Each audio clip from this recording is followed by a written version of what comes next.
Well, hello again. Welcome back to the channel, and thank you for tuning in. I really appreciate the help and the support. It's really valuable to me, and you know, I'm just trying to do my part to try to save some lives. I'm no longer pre-med, won't be a doctor anymore. That ship is kind of come and gone. But as I was telling my doctor just a minute ago, I just need to do my part. That helps me feel better about myself. I went through a journey to get to this point.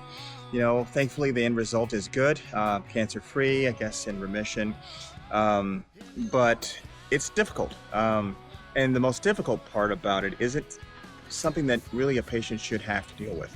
And what I mean by that is the fact that I really had to project manage my doctors. And this one's awesome. But it took time to get here. So, there's a reason why they call it practicing medicine.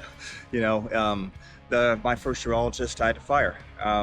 But it just, it's unnecessary, and it's a long story. But at the end of the day, it worked out well, but it worked out well because I was proactive. I was proactive about my healthcare, always have been. I've been tracking my PSA since I was 42, and back then they weren't even suggesting screening until age 50, actually. Anyway, you need to stay ahead of that. Stay ahead of the curve. Know what's right, what's normal, warning signs, symptoms, things of that nature, things that you should just Google it. Right? Back when I was pre-med, my tutors used to call it GTS it, right? If you got a question, GTS it, Google that shit, right? That was the expression, and I love it. Use that. But I was just talking to him. We just had our 4-month follow-up, so I finished radiation treatment in mid-September. I've had 2 PSAs checked since then, so I had one in October and one in December. When I started radiation therapy here, I was at 7.95 was my PSA, way too high.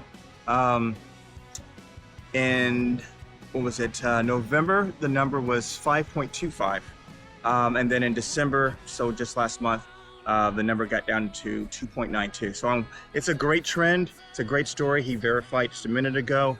I do need to get back into my exercise routine. That's actually part of the prescription, which I will be starting the gym again this week. That's the plan. I have some goals today. It's my birthday, so there are things that I want to do. Sign up at the gym, actually go. Won't take me long to get back in the gym and work out and start seeing my results. And I feel so thin right now, it's not even funny, but that's fixable. This was the first step. Get cancer free, right? So we just talked. Numbers are great. I was telling him what I plan on doing with the channel to help educate, because a lot of men don't like to go to the doctor. I mean, there's a reason why we die before women, right? We don't go to the doctor, except for this guy. I go to the doctor all the time. And I'm not a hypochondriac. It's just, I just know enough to be dangerous, and I know that there's certain things that you can stay on top of if you self-educate. So that's what I want to do. That's what I want to do with this channel. So we talked about the fact that I'm going to be posting these videos and, trying to educate. I asked him if he'd be willing to come on the channel. He said absolutely. He thinks it's a great thing what I'm doing. So once I get the channel up and running and spun up, the plan is to go ahead and send him an invitation, and we'll do like a back and forth dialogue, Q&A. He can share his experience as a doctor, because I am not, but he's a wealth of information. And so that's the goal. Starts with today, right? So anyway, great numbers, great checkup. As always, as I was always talking about, make sure you stay on top of your own health. No one's going to do that for you. Go to the doctor at least once a year for your physicals, and when you're there, have them check that box, right? That PSA box on your blood form. It's a simple thing. If you're embarrassed about, the prostate exam and all that stuff, fine. Just do the blood work. 0 to 4 is considered normal for most people, right? If you stay active about it and you're tracking your numbers, you can find that anomaly, that spike, and that's when you start to, contact doctors and, get some help, right? But you first got to know what's normal and what's not normal. So stay proactive, go to the doctor once a year at least, and have them check that box. I've had to remind every one of my doctors since I was 42 years old to check that box. I knew enough back then at age 42 that I need to track this number.